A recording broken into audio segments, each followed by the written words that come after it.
They once helped a human. It was a quiet moment in an old war, somewhere in the edges of known space, where the grand empires didn't care to look. The planet had no real value, no rare minerals, no strategic position, just barren plains and a dying sun. But it was here, on a forgotten mining colony called Drell 9, that a single Terran was saved by a species no one remembers anymore, the Veari. Small, bird-like, too soft for war, too gentle for diplomacy, but kind. Deeply, foolishly kind. The human was Captain Eli Mercer, a young Terran scout whose ship had been shredded by pirates. He'd crawled out of the wreckage half dead, lungs torn by vacuum exposure, and skin burned from coolant spray. The Veari found him unconscious near their irrigation channels. They could have left him. Should have. Helping a human back then meant painting a target on your back. The Terran Republic wasn't loved in the galaxy. It was feared, misunderstood, misjudged. But the Veari nursed Eli back. Not just his body, but his spirit, too. They fed him strange fruits that made his tongue go numb, taught him songs instead of speeches, let him sit by their flame crystals at night, and listened to the silence without filling it with questions. For 6 months, they kept him safe. Then one day, without asking for anything in return, they gave him a working shuttle they'd rebuilt from scavenged wrecks. He promised he'd repay them, swore it under the cracked sky of Drell 9. Years passed. The galaxy forgot the Veari existed.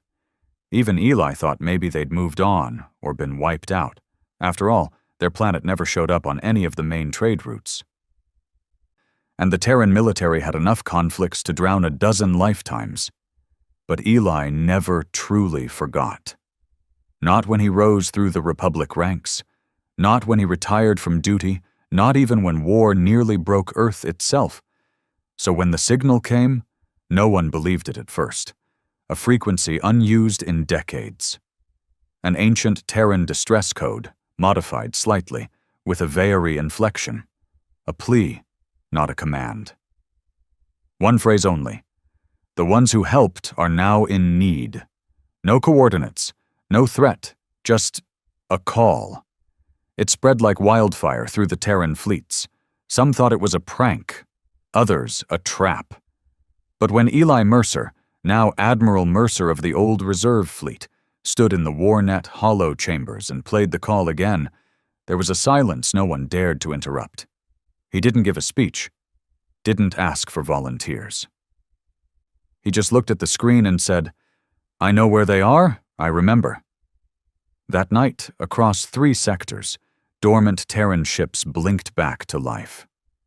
From captains on leave to smugglers with old Navy blood in their veins, the message reached them. They didn't answer with words. They answered by undocking.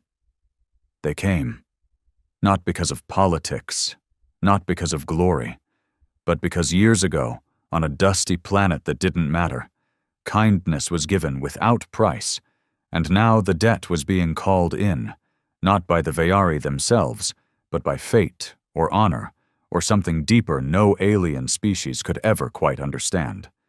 Within 36 hours, the Republic's lost children, the wandering captains, rogue units, retired warhawks, had all set course for a star system nobody had spoken of in over 20 years. And every Terran captain who had ever heard the name Drell 9 answered.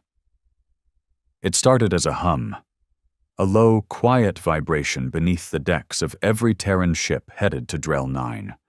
Not mechanical, not from the engines or reactors. It was something else, something deeper, a kind of shared pulse, the kind of thing soldiers feel before a battle, the quiet before the storm when the air tastes metallic and your instincts whisper that something old is about to be written in blood. But this wasn't just another call to war. It was personal. For Admiral Eli Mercer, the hum began in his bones. He sat in the command chair of Resolute, the last working dreadnought from the siege of Vortha Prime, now stripped of her paint and flying under no official Republic banner. Around him were people who didn't ask questions, Veterans. Ghosts. People who'd served with him before, who didn't need orders, they just needed a direction. ETA to Drell 9? Eli asked without looking up. His XO, a half-cybernetic woman named Juno Coyle, replied, 16 hours. We're running silent. No pings, no active scans, but we're not alone. Eli nodded slowly. He already knew. More ships had joined the route, from mercenaries to forgotten planetary militias. Even a few pirate cruisers, painted black with no visible IDs, were tagging along. Not for loot. Not even for reputation. They were here for the same reason he was. The Veari had saved one of theirs once, and humans, for all their violence and chaos, had long memories when it came to debts, and even longer tempers when someone dared harm the ones who offered them kindness. Back on Drell 9, the sky was burning. The Veari had never understood war. Their ships were ceremonial, shaped like petals and colored like sunsets. Their weapons were defensive tools, stunners, disruptors, nothing fatal. They believed in redirection, not destruction. But now, against the merciless assault of the core Dominion, their philosophies had become tombstones. The core were nothing like humans. Reptilian, hive-minded, obsessed with obedience and submission. Their empire had already swallowed 17 systems in the last 6 months. No one knew why they were on Drell 9. There was no tactical value, no resources. It made no sense. Until they found the vault. Buried beneath the old plains where Eli Mercer had once lain dying, the vault was something the Veari had protected for centuries. Not because it was powerful, but because they didn't fully understand it. Ancient tech, maybe, or a remnant from one of the vanished first civilizations. Whatever it was, it lit up when the core got close, and that was enough to doom the planet. The Veari had sent out the call just before their comms were jammed. Only one message, one hope. And in that dying light, Elder Rishan, last speaker of the Veari Council, stood in the ruins of the Harmony Hall, watching the sky fracture with fire. He whispered, "Please, let them remember." They remembered. Ship after ship dropped out of slipspace in high orbit, silent and black. No formation, no banner, just presence. The Resolute arrived first, its aging hull humming with shield capacitors and twin coil guns warming up for the first time in years. Behind her came the Grey Widow, an ex-smuggler ship captained by a woman who'd once been rescued by Mercer during the Syndicate uprising. Then came the Thirsty Dog, Nemesis Fire, Winds of Terra, old names, new teeth. In the void above Drell 9, the ragtag fleet assembled. And every captain, every crew, every last human aboard knew they weren't there for negotiation. They were there to answer a kindness. Juno Kyle looked over the tactical board. Counting 32 ships, all Terran, not a single Republic Navy signature, no official support. Eli smirked. Would have ruined the poetry. Juno didn't laugh. The Corps have taken ground positions all across the northern hemisphere. There are civilian shelters still holding out in the south. Most of the orbital defenses are already wiped. We've got minutes, maybe less, before the Corps notice we're here. Eli stood up. His voice was calm, almost soft. Then we hit first. They didn't bother with comms. No ultimatums, no diplomacy. Terrans had learned long ago that some enemies don't respect words. The Corps only understood submission and pain. And humanity wasn't built to submit. Resolute fired the first shot. A tungsten slug, 2 meters wide, traveling at a fraction of light speed, tore through the Corps command frigate in orbit like it was paper. No explosion. Just a silence followed by a ripple of light as atmosphere and flesh became mist. That was the signal.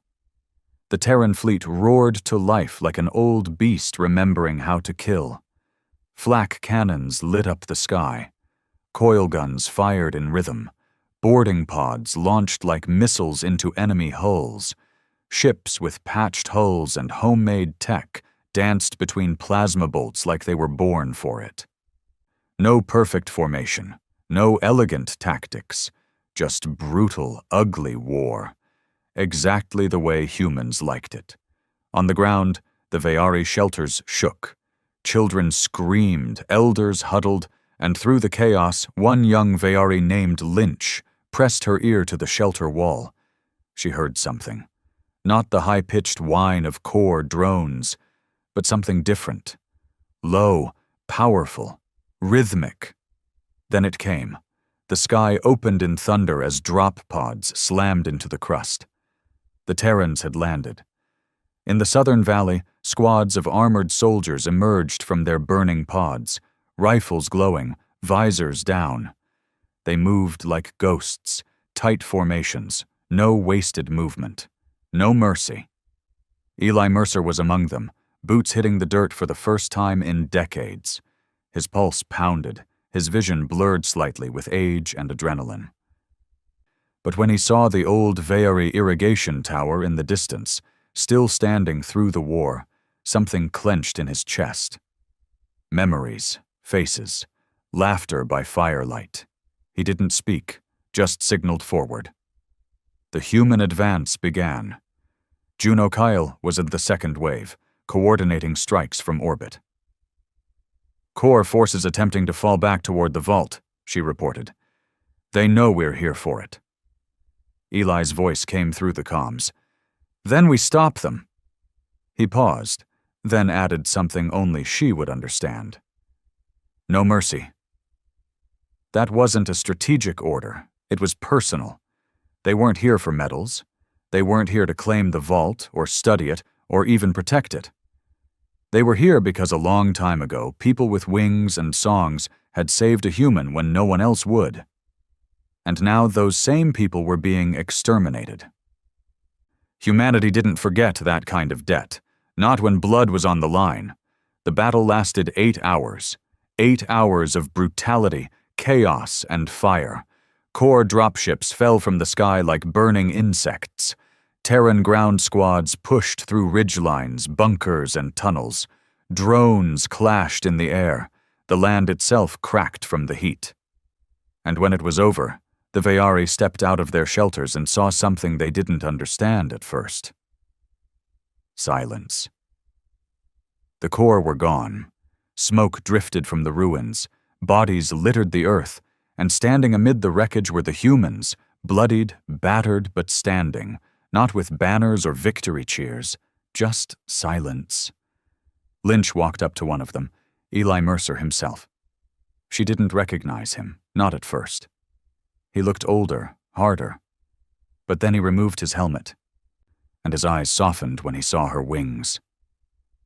"You're safe," he whispered. Lynch didn't know what to say. Her voice trembled. "You came back." Eli nodded. "Of course I did." Behind them, the sun finally rose again over Drell 9.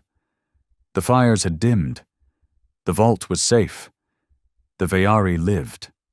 And the Terrans? They didn't wait for thanks, didn't build statues, didn't ask for stories to be written. They simply boarded their ships and left. One by one, fading into the void, leaving behind only whispers and one message that echoed through Veari songs for centuries to come. They remembered. The journey back to space felt heavier than the descent. The battle was won, yes. The core had been pushed off-world. The vault was safe. The Veari still lived. But none of the Terrans smiled. There were no cheers, no celebration in their ranks. Because humans didn't come for glory. They came for a debt. And now that the debt was paid in blood, silence sat where joy should have been. Admiral Eli Mercer sat in the field med bay of the Resolute, staring at a long tear in his armor plating. It traced from his ribs down to the thigh, a plasma graze.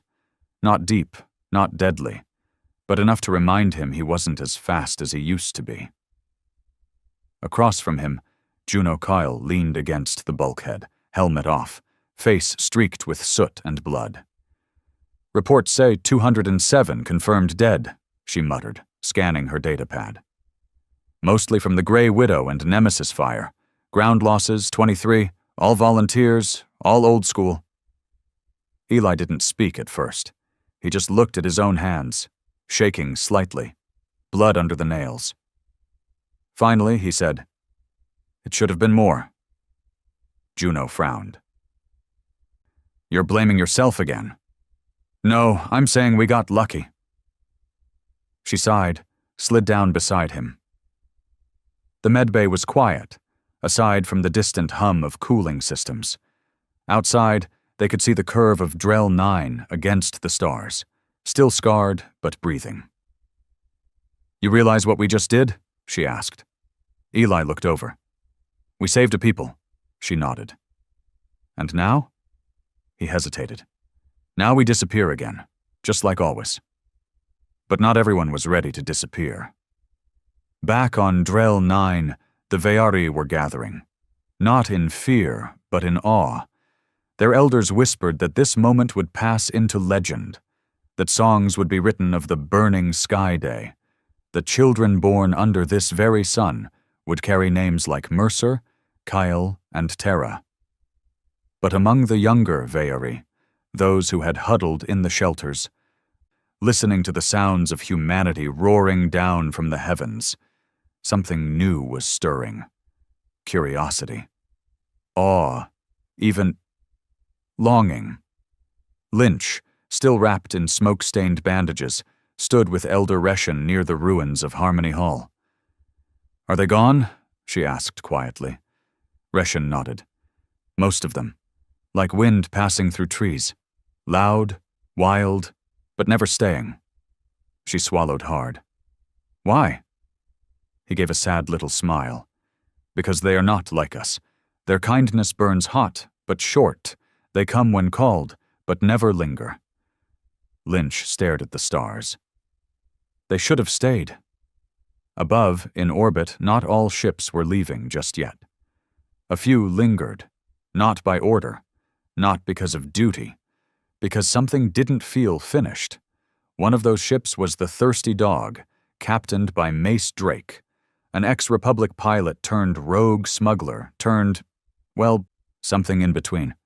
He'd fought in the war zones no one recorded, served under no flag for 20 years, and carried enough guilt on his back to crush a moon. But this mission, it had changed something. He sat alone in his cockpit, a bottle of something strong in one hand, his eyes locked on the blue curve of Drell 9. "I'm not done," he muttered to himself. From behind, his gunner, a wiry teenager named Rel, asked, "With what?" Mace didn't answer at first, just took a swig, then said, "With running." Rel blinked. "That's new." Mace stood, dropped the bottle, and moved toward the comms console. He opened a secure channel, one that didn't bounce through the usual Terran networks. "Put me through to Mercer." On the Resolute, the bridge was winding down. Systems cooling, crew rotating out. The main view screen showed the Terran fleet slowly warping away, back to their lives, or what was left of them. Eli Mercer was in his quarters when the call came. The voice was unmistakable. Rough, gravel-tongued. Someone who'd spent more time in engine rooms and gunfights than anything close to politics. "Mace," Eli said with a dry chuckle. "Didn't expect to hear from you." "Didn't expect to call," Mace replied. "But I've been thinking, maybe this ain't over." Eli frowned. "What do you mean?" "You think the Corps are gonna let this go?" Mace asked. "You think they'll just write it off and move on?" Eli sighed, already knowing the answer. "No." "Then maybe we do something we haven't done before." "What's that?" Mace's voice hardened. "Stay." The idea spread fast.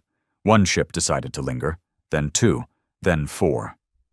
Within a day, 12 Terran vessels had returned to orbit over Drell 9, sending encrypted comms back through the unofficial networks. They weren't under Republic command. No official sanction. But they weren't leaving either. And the reason was simple. Humanity didn't abandon its friends. Not again. Eli stood before his bridge crew the next morning, armor cleaned, but eyes heavy. "We're not pulling out," he said simply.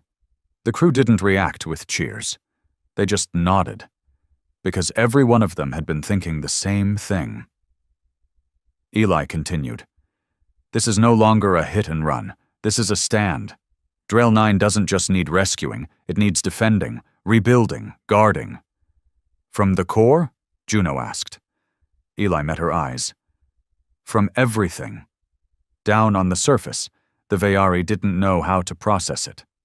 For centuries, they'd been taught that humans were dangerous, unpredictable, that their fire, while warm in moments, always burned too hot. And yet here they were, staying. They set up communication beacons, began coordinating medical supply drops, sent engineers down to help restore power grids. One Terran ship even deployed water purifiers. The Veyari watched all this with cautious wonder. And Lynch? She didn't just watch. She acted. The first time she stepped aboard a Terran ship, the Nemesis Fire Tweed-2, she was shaking. The human who met her was tall, tattooed, with arms like steel cables and eyes like ice. "You here to tour the war machine?" he asked with a smirk. Lynch shook her head. "No, I want to learn." He raised a brow. "Learn what?" She stepped forward, wings flaring slightly. "Everything." And so the next chapter began. Not of war. Not of revenge, but of alliance. Slow, awkward, fragile, but real. The Republic would later hear of the incident, of course. There would be investigations, hearings, political fallout. But none of that mattered on Drell 9. Because the people who mattered, the ones who had bled and fought and remembered, had already made their choice. This world wasn't just a footnote anymore. It was a symbol, a place where an old debt was paid, and where a new future, quiet and trembling, was beginning to take root. The days that followed felt different. Not like a war zone, not anymore. More like the strange quiet after a storm that should have leveled everything, but didn't. The skies were still a shade darker, the soil still scorched and cracked in some places, but for the first time in years, the Veyari could walk without looking over their shoulders. And the humans? They stayed. It still felt surreal to Lynch, even a week after the core were driven out. Every morning she'd step out from the rebuilt shelter near the southern plains and see Terran machinery humming, floating, welding, doing things her people couldn't even begin to understand. She watched them build what they called a forward relay post, a kind of floating communications tower that linked Drell 9 to Terran satellites hidden deep in the system. She watched one soldier, big, gruff, bald with oil-streaked hands, hand a Veyari child a dried protein bar and a wink, calling it first human cuisine diplomacy. And she watched Admiral Eli Mercer walk her people's grounds like he still didn't believe it was real. He didn't act like a commander. He acted like someone trying to make sense of his past. Lynch found him sitting by the same irrigation ditch where he'd once been found by her great-uncle, the late Elder Vayan. The spot had changed. Burn marks from the recent attack still blackened the soil, but something about it still felt untouched. "You always sit here," she said softly as she approached him. Eli didn't turn. "I remember it being quieter." She sat beside him, wings folded carefully. "It was, before all this." He nodded, still not looking at her. "I was dying here once. Could barely breathe. Had half a ribcage and 1,000 regrets. And your people pulled me out. They didn't know me, couldn't speak my language, but they gave me water, food, and time. And now you've returned it, she said. More than returned it. Eli finally looked at her. Is that how you see it? Balanced now? She hesitated. Isn't it? He looked away again, eyes dark. Not even close. While humans stayed and helped rebuild, tensions began to rise in the stars above. The core hadn't vanished. They had only retreated, temporarily, and not by choice.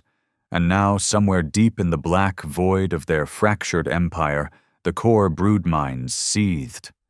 Inside a hive ship the size of a small moon, Commander Sith Kree crawled across the amber-glowing nerve paths, tail twitching with rage.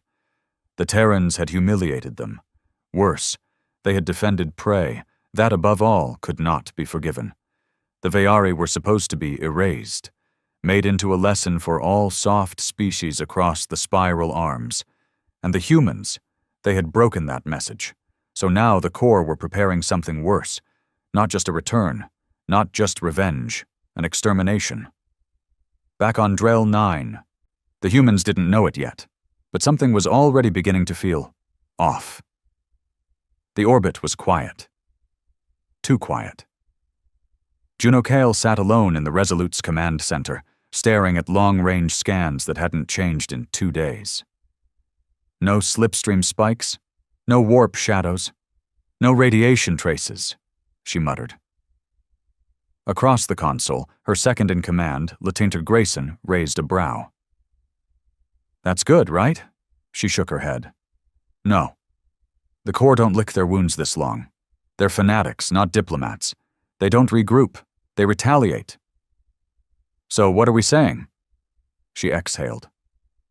We're saying they're planning something. Big. She tapped a few keys, switching comms over to direct encryption, and sent a priority code down to the surface. It reached Eli Mercer within minutes. Eli stood inside the half-restored Harmony Hall, where the Ve'ari elders had returned to re-establish their council. He didn't wear his armor now, just a black jacket with the faded Terran emblem on the shoulder and dirt on the boots. He looked out of place, but somehow trusted. When his comlink buzzed, he stepped aside. Juno's voice filled the channel. They're coming. His back stiffened. How sure? Too sure to ignore it. We're not picking up any signs, but that's the point. They're masking, laying low, waiting. Eli rubbed a hand over his face. We don't have the numbers for another assault like last time. No, but we've got the time. We can dig in, prepare, make it a fortress. Drell 9's not built for war, Juno. Then we make it so. So began the second phase. Preparation. But this time the Ve'ari didn't watch from the sidelines. They joined in. Lynch was the first to volunteer for what the Terrans called base integration. She didn't understand all the terms, forward recon, gravnet shielding, drone uplinks, but she understood urgency. She and a dozen other Ve'ari worked side by side with human engineers, learning fast. Adapting. The Ve'ari weren't built for war, but now they were learning it anyway, because they had no choice.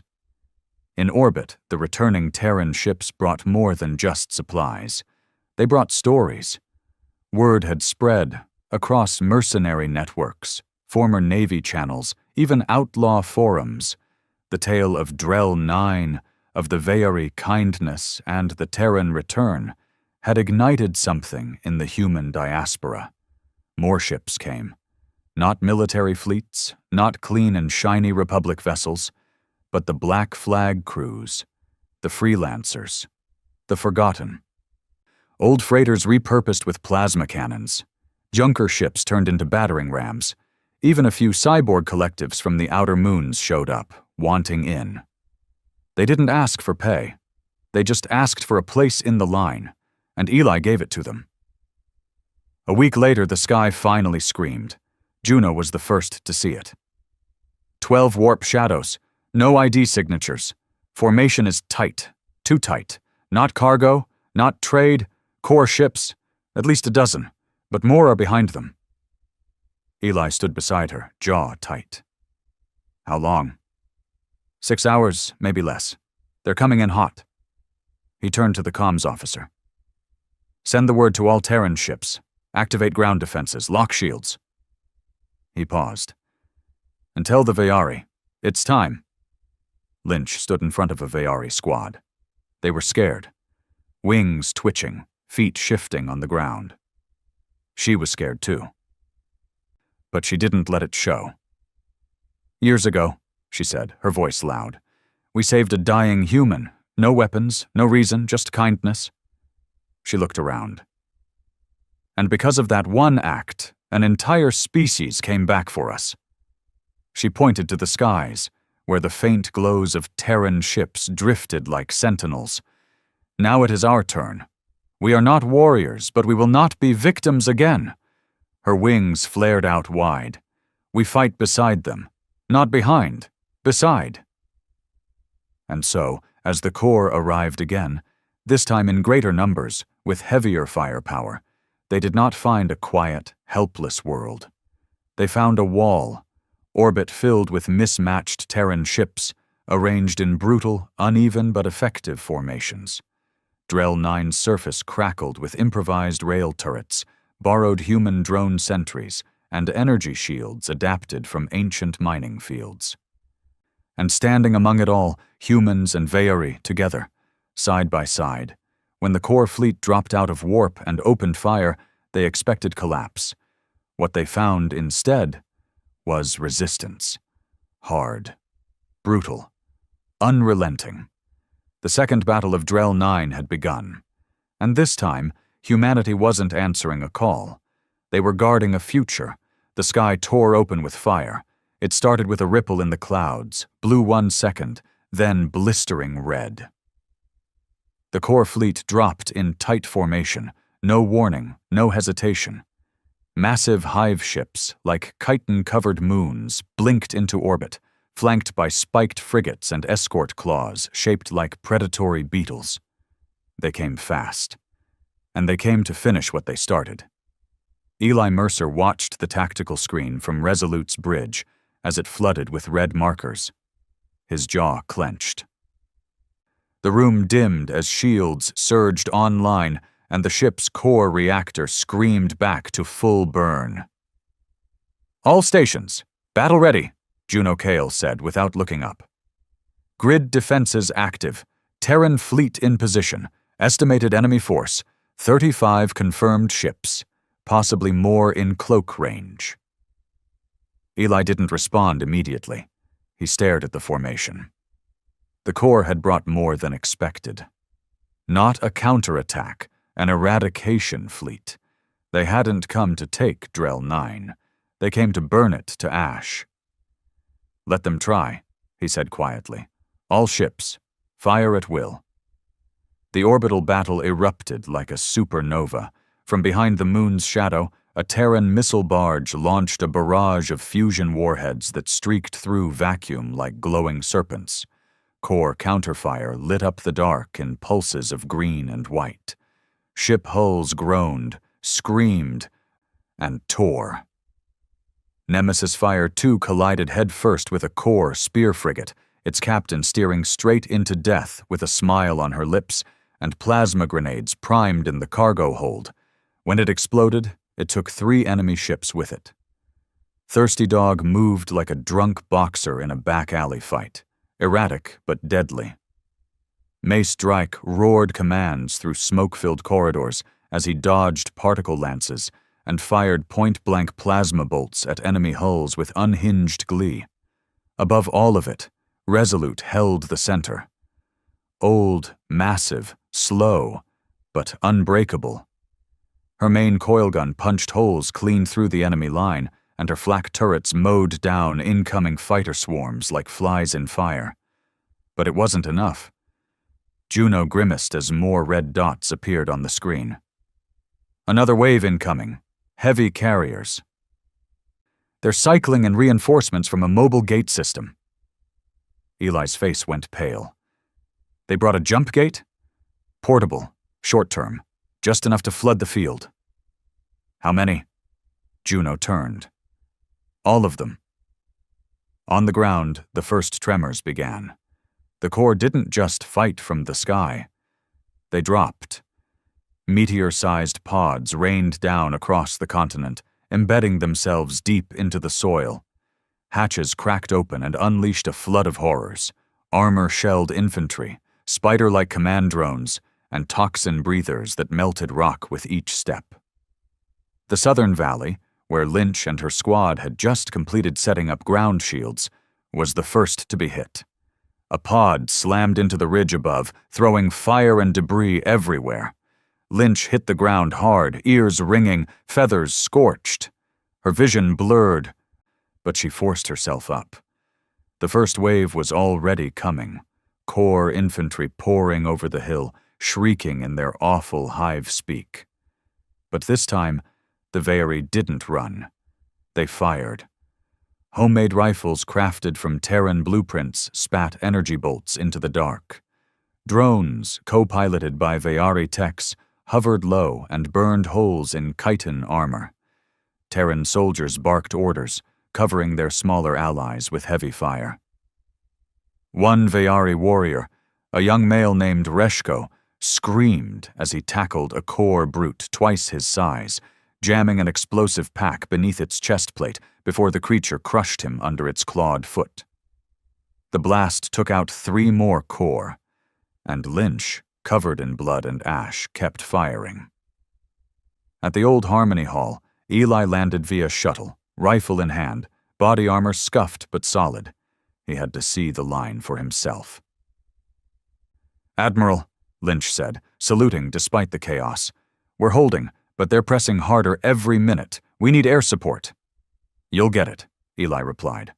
"And you'll hold this line no matter what." She nodded, eyes grim. "We will."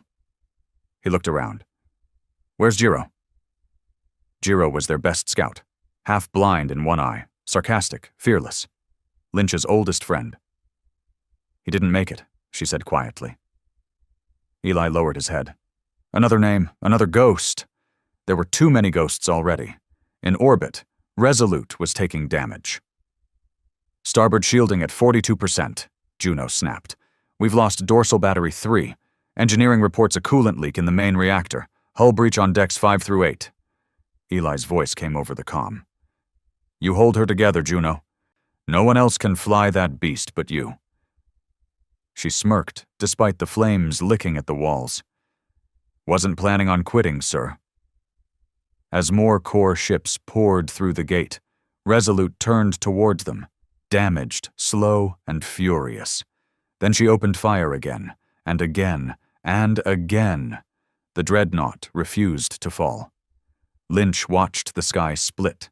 She was covered in soot, her arm dislocated and eyes red from smoke, but she stood. From the western ridge, she saw it. 3 Corps drop pods breaching the inner shield and heading toward the vault. The vault, still sealed, still misunderstood, still dangerous. The Corps wanted it, needed it, and she knew what would happen if they got inside. She turned to her squad, what was left of them. "We stop them here."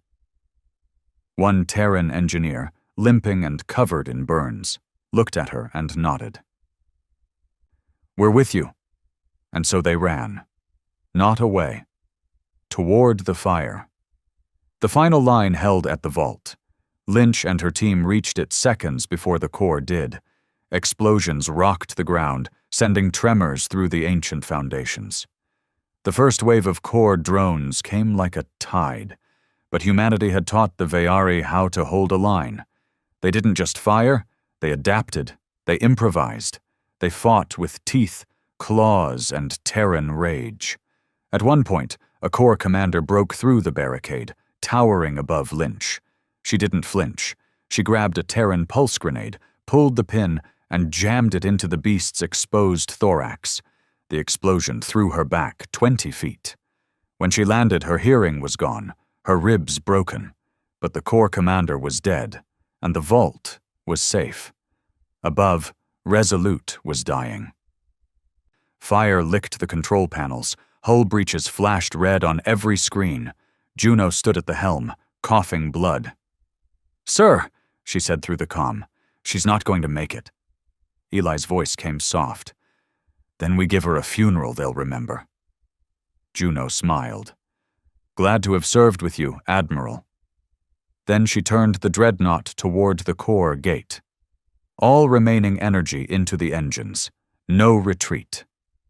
The Resolute became a meteor. She slammed into the core gate structure at terminal velocity, tearing through its coils, its power systems, its spires. A massive chain reaction began, and in a brilliant flash of light, like a second sun, both Resolute and the core gate were vaporized. Thousands of core ships trapped behind it, cut off, stranded. The tide had turned. The battle lasted 3 more hours. Terrans and Veyari fought together in the blood and mud.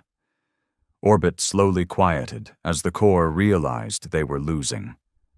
And then it stopped. Just like that. The last core ship fled. The few remaining ground units were hunted down by combined strike teams. Drill 9 survived. Again. But the cost was heavy. Eli returned to the surface with burns on half his body, dragged out of a shuttle crash by Lynch herself. Juno Kyle was gone. Resolute was gone. Hundreds of Terran dead. Dozens of Veyari. But they had done it. Together. That night, no one sang. No one drank. No parades, no drums. Just silence. Eli sat in the ruins of Harmony Hall, staring at a shard of metal from Resolute's hull. Lynch sat beside him. "She died for us," she whispered. "She died because she believed we owed you more than just one fight," he replied. "She believed in you." Lynch looked at him. "And now?" Eli stood slowly. "Now we build, and we stay. No more debts, just home." And for the first time since the war began, he smiled.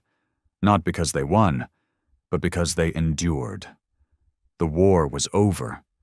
The sky no longer burned, the ground no longer trembled. But peace, as everyone quickly learned, wasn't quiet. It was heavy. Heavy with names. Heavy with the silence left by those who didn't come back. Heavy with questions nobody dared speak aloud, especially the one that haunted Admiral Eli Mercer every morning. Was it worth it? Drell 9 stood, yes. The Veyari were alive. The core were broken, humiliated, and driven into the shadows.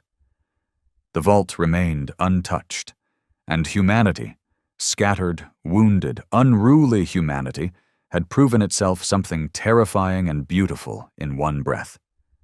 But still, he couldn't escape the weight. The memorial wall was the first thing they built. Not for politics, not for pride, for memory. Near the edge of the southern plains, where the last stand was made near the vault, a long black structure now stood, carbon alloy from the wreckage of the Resolute, polished and curved like a blade. No flags flew above it, no lights, no speakers, just one thing: names. Carved deep into the alloy with plasma etching, the names spiraled along the surface in a winding path. Humans, Veyari, smugglers, soldiers, farmers, volunteers, drones who gave their last scan. At the very top, bold and lonely, was one name in larger print. Commander Juno Kale Lynch visited the wall every day. She didn't speak when she went. She didn't need to. Sometimes she'd run her fingers over a name she hadn't known until after the battle. A girl named Elin who died defending a water purifier. A Veyari boy who refused to leave the medical tent even after the third drone wave hit. A cyborg pilot who crashed his ship into a core drop pod while singing an old Earth song. The wall was long and still not finished. Each morning they added more names. Eli stood overlooking the construction site near the ruins of Harmony Hall. What had once been ceremonial ground was now filled with motion. Terran drones moving crates, Vayari architects sketching layouts in the dirt, humans and bird-like aliens arguing over ventilation systems and plumbing in 3 languages. No longer just a hall. Now it was becoming something more. A base, a refuge, a beginning. They called it the Emberhold. Not a colony, not a stronghold. Something new. Something both. A Terran Vayari co-founded settlement, built not on conquest but on blood shared in defense. Eli leaned on a cane now, his leg never healed right after the last blast wave. His hair had gone fully gray in just a few weeks. The medics said stress did that. He didn't care. He'd seen too many things to care about age. Beside him, Mace Drake lit a cigar, then looked around the camp. "Well," Mace muttered. "I've seen worse starts." Eli raised an eyebrow. "When?" "Okay, maybe not," Mace admitted with a grunt. "But I like it. No one's barking orders, no warlords, no Republic admirals giving speeches, just people making things work." Eli nodded. "And that's what scares me." Mace turned. "Why?" "Because when things work, someone always tries to break them." He wasn't wrong. 3 weeks after the battle, as repairs were ongoing and new defense satellites were being launched into orbit, a transmission broke through the silence. It didn't come from the core, it came from the Terran Republic. An official Navy cruiser, TRV Justice Blade, appeared on the edge of the system. Clean hull, gleaming emblem, broadcasting standard peacekeeping protocols. "Unregistered Terran and alien vessels in contested space," came the message. "Stand down. This system is under formal assessment for political integration. Prepare for debriefing and re-assimilation." Juno would have spat blood if she'd heard it. Eli just stared at the message. Lynch stood next to him in the new command tent. "What does that mean?" "It means," Eli said, "they want to claim the victory." "Yours?" He shook his head. "Ours." A high-ranking diplomat arrived 2 days later. A young man, polished and sharp-tongued, uniform pristine, speech memorized. "We recognize the brave actions of Terran forces and cooperative Vayari citizens during the recent skirmish with the Corps. The Republic is prepared to extend official sovereignty over Drell 9 to provide security, infrastructure, and political representation for all survivors." Eli stared at him without blinking. "You mean you're here to plant a flag and write history how you want it?" The diplomat smiled. "Admiral Mercer, with respect, this is not the wild zone anymore. Order is returning." Eli leaned forward, voice low. "Then you're too late. Order's already here." The Republic didn't like that. Within days, political agents began circulating. They asked questions, pushed paperwork, measured power cells. Tried to buy loyalty from captains with old bounties and from Vayari elders with trade contracts. But something unexpected happened. No one bit, because no one forgot who actually bled for this soil. The Vayari refused integration without full dual governance. The Terrans refused to hand over control to those who'd ignored their call when the Corps first came. And Eli? He stood before a hastily gathered crowd in Emberhold, voice quiet but sharp as a blade. "We answered a call, not for territory, not for wealth, but because honor demanded it. If the Republic wants to come here now and reap the rewards, they'll have to look us in the eye and admit they abandoned this world first." He paused, then added, "And if they try to take it by force, well, Drell 9 remembers." The crowd didn't cheer. They just stood, silent, proud, and unified. Lynch, now wearing a translator unit and Terran chest armor with a Vayari crest etched into it, found herself at the center of a new role. She wasn't just a survivor now, she was becoming a symbol. Young Vayari followed her lead. Some even shaved part of their feathers the way human soldiers did. They trained with Terran rifles. They rebuilt old halls not into temples, but into schools, teaching both human and Veari history. One afternoon, she sat across from Eli, sipping a bitter drink he called coffee. It was awful, but she drank it anyway. He smirked. "You're a long way from the girl who ran water deliveries." She stared into her mug. "So are you." He looked out the window. "Do you think they'll let this last, the suits in orbit?" She was quiet a long time. Then, "If they don't, we'll make them." As months passed, a strange peace settled over Drell 9. Not fragile, not temporary. Earned. The Corps never returned. Not yet. They were licking their wounds, their leadership shattered. The Republic didn't push harder.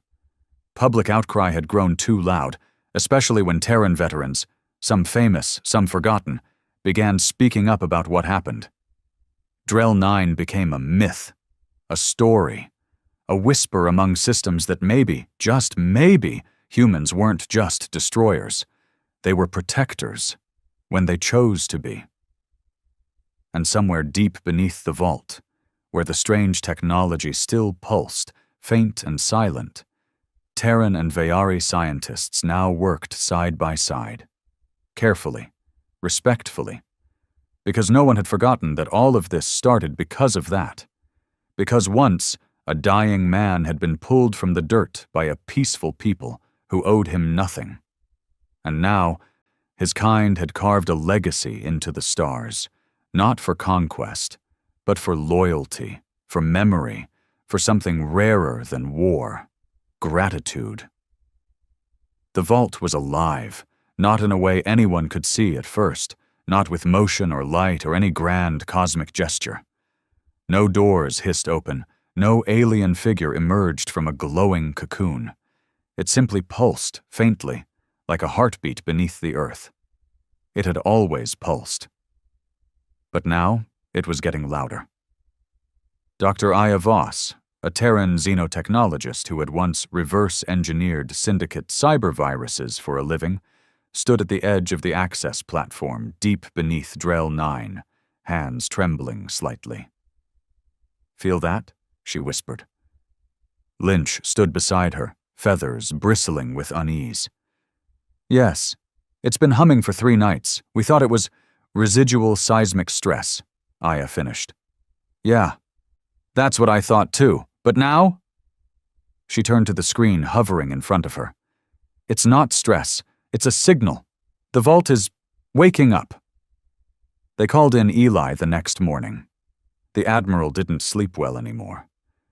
What with the leg wound, the stress, and dreams that had started feeling more like memories of battles that hadn't happened yet. He leaned on his cane as he stepped into the vault's outer antechamber, the walls glowing dimly with shifting geometric patterns. Aya gave him a look he didn't like, half excitement, half dread. "This thing's old, Admiral, ancient, precursor level, maybe even older." He frowned. "Older than the first civilizations?" "I think this thing predates gravity stabilization, fusion drives, hell, maybe even stars forming." Eli crossed his arms. "Then what's it doing buried under a dead mining world?" Aya looked up towards the vaulted ceiling. "Waiting." Lynch stood quietly off to the side, her gaze fixed on the glowing lines running up the walls. "It's not just tech," she said softly. "The Elders always said the vault wasn't ours, that it wasn't even of this galaxy." Aya nodded. "That tracks. These symbols don't match anything in any linguistic archive. Not human, not Veari, not even core. But the weird thing is..." She walked over to the console. "It responds to us, not just our machines, us, living beings. The pulses are different when Lynch is near. They shift when you speak. I think it knows we're here." Eli glanced at her. "And what do you think it wants?" Aya paused. "I don't know, but I think it remembers being betrayed." 3 nights later, the vault opened. No explosion, no dramatic surge of energy, just a faint hum that deepened into a rumble. The central dais split, and a sphere rose from the center of the chamber, hovering, spinning slowly, metallic and glass-like, but not reflecting anything around it. It pulsed once, then again, stronger each time. Aya's voice came through the base-wide comms. "All personnel to secure stations. The vault has activated." Eli and Lynch were the first to arrive. The sphere stopped spinning as they entered the room, almost as if it had been waiting for them. Then it spoke. Not in words, but in thoughts. Eli froze. The world around him faded. He couldn't hear the hum of machines, couldn't see the walls. He stood in darkness, alone, but not alone. He felt seen. And then the voice, massive, cold, and old beyond imagining, spoke inside his mind. "You are the inheritors." He stumbled back, gasping. Lynch caught his arm. "I heard it too," she whispered, her voice shaking. "It spoke to both of us." Aya's voice cracked through the comms again. "Admiral, our equipment's going haywire. Radiation is spiking, but there's no source. Energy levels are surging. This thing's talking to something. Or someone." Eli stared at the sphere. "Inheritors of what?" The vault responded instantly. "The responsibility, the failure, the weapon." And then it showed them. Memories. Not their own. Visions exploded behind their eyes. Alien starscapes, planets ripped apart by gravitational weapons, species made of light and dust waging war in silence. A galaxy before humanity, before Vayari, before time as they knew it. A war so vast it made the core look like children throwing stones. And in the middle of it all, a creation, not a weapon, not exactly, but a failsafe, a seed, buried in the quietest corner of the galaxy. Meant to wait, meant to observe, meant to awaken only when the conditions were right, when the balance tipped too far again. And now, with the core's brutal expansion, the galactic order unraveling, and ancient species extinct or silent, the vault believed that time had come. When Eli came back to himself, he was on his knees. Lynch was beside him, breathing hard. Blood dripped from her beak. Aya knelt over them, pale and wide-eyed. "What did you see?" Aya asked. Eli stared at the sphere. "I saw a responsibility, a message left by beings that are gone, and a choice." Aya looked between them. "What kind of choice?" Lynch's voice was low, hoarse. "To become what they once were. Or to let everything fall again." In orbit, the TRV Justice Blade picked up the vault's activation spike. Within hours, the Republic knew something had changed. And they weren't the only ones. Across the dark parts of the galaxy, old signals began to awaken. Ancient satellites blinked for the first time in millennia. Hidden networks, forgotten by even their creators, passed along a single piece of information. The vault has opened. The core felt it, not with instruments or data, but in their bones. The broodmind shrieked across hive space, every soldier paralyzed for 5 full seconds by a sudden collective knowing. The thing they feared most had woken. The first enemy. The final weapon. They began to mobilize, not to fight, but to flee. Back on Drell 9, Eli held a private meeting with Lynch and Aya in a sealed chamber under the Ember Hold. "This is bigger than a planet," Eli said. "Bigger than a war. This vault, it's not just a relic, it's a damn relay, a trigger." Aya nodded grimly. "If we touch it the wrong way, it could alert forces beyond anything we've ever faced." "But if we walk away," Lynch said, "we let it rot. Again. We leave the galaxy in the hands of scavengers and cowards." Silence. Eli stood, his cane clacking against the floor. "I didn't come back here for power. I came because a long time ago someone helped me when I was nothing, and I owed them." He looked up at the ceiling. Maybe this is that again. Another chance to repay something we didn't earn. Aya looked at the vault readouts. It's offering us more than a weapon. It's offering us a seat at a table we never knew existed, Eli finished. He turned to Lynch. And I'm not sitting alone. The next day, they summoned the captains. Terran veterans, pirates turned protectors, Veari warriors, hybrid crews from the fringe. Eli stood before them, not as an admiral, but as a man offering a truth too large to deny.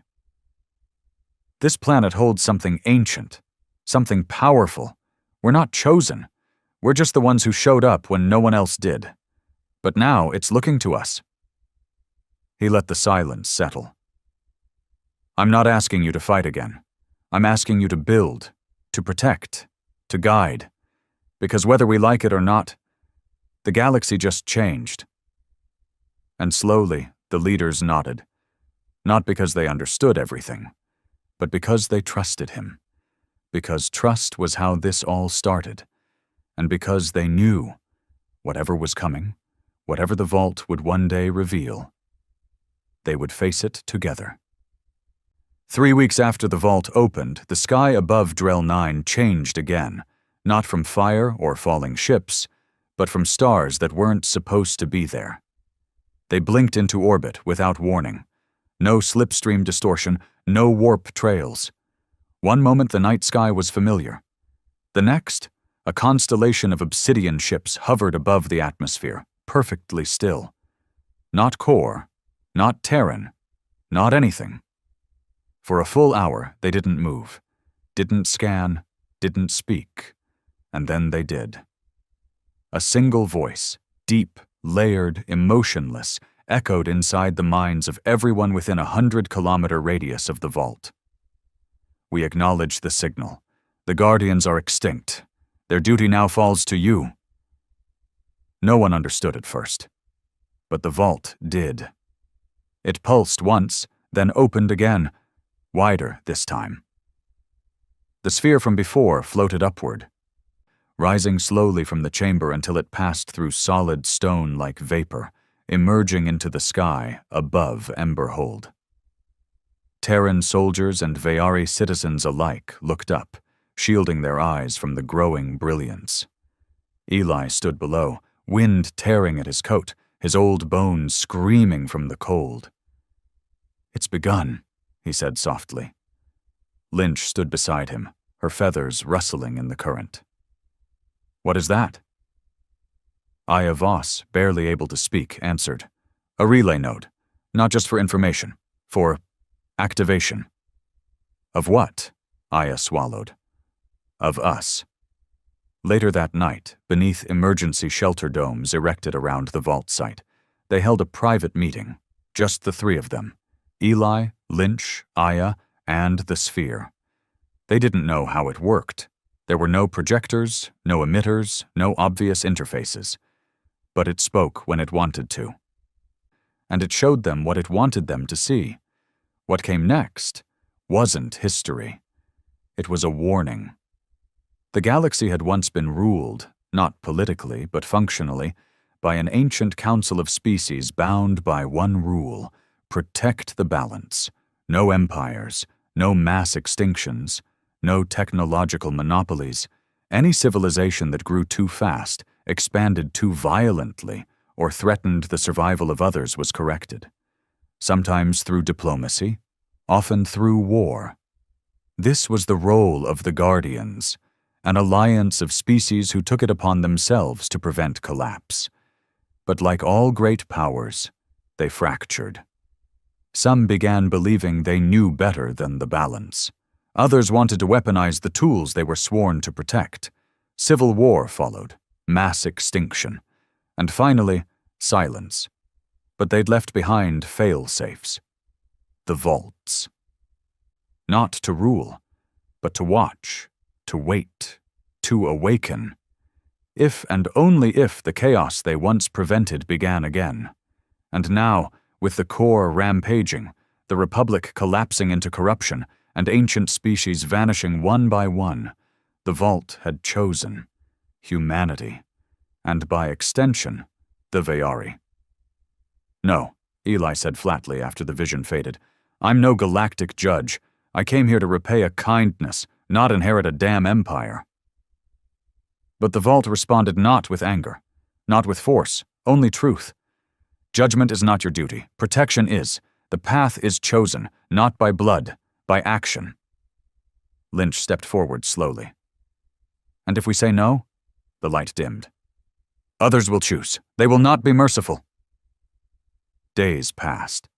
The obsidian ships remained above, never approaching, never attacking, only watching. Whispers spread. Other systems were beginning to detect ancient vault signatures awakening. Not all were on friendly worlds. Some were already being corrupted.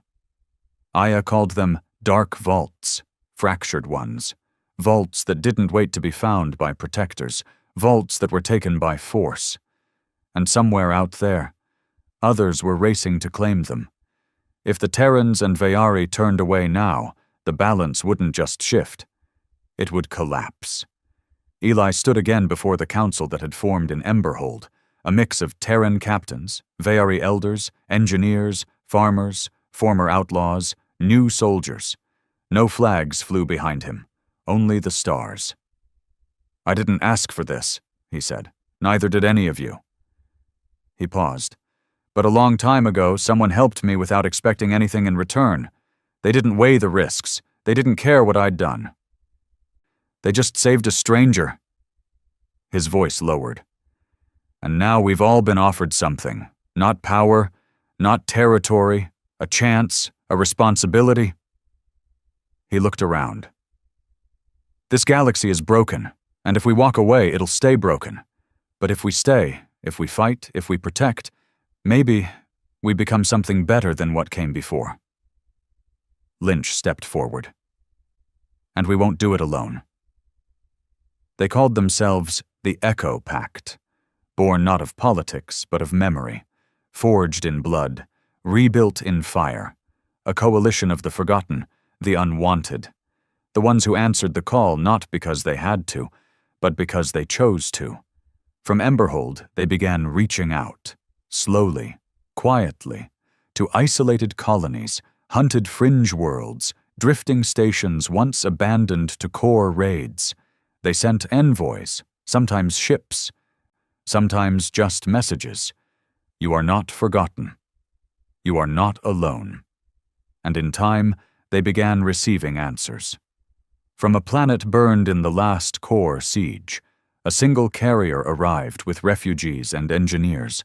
From a rogue AI collective orbiting a dead sun, an offer of weaponized drone support. From a silent system once deemed cursed by explorers, a vault awakening and waiting. The galaxy was stirring, and this time humanity wasn't at war with it. This time, they were guarding it. 1 year later, a single core scout ship returned to Drell 9. Not in attack, in surrender.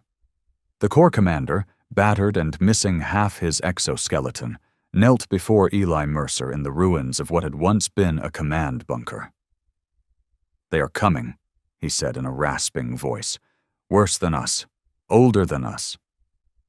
Eli said nothing. He didn't have to. Because behind him, the vault pulsed once more, not as a call, as a response, and so in the final days of the second cycle of war, in a quiet corner of a forgotten planet, the galaxy shifted again. Not with fire, but with resolve. Because once the Vayari saved a human, and when the time came, humanity remembered. Now both stood together, no longer prey, no longer forgotten, but as the first line, the last line, the echo that would not fade.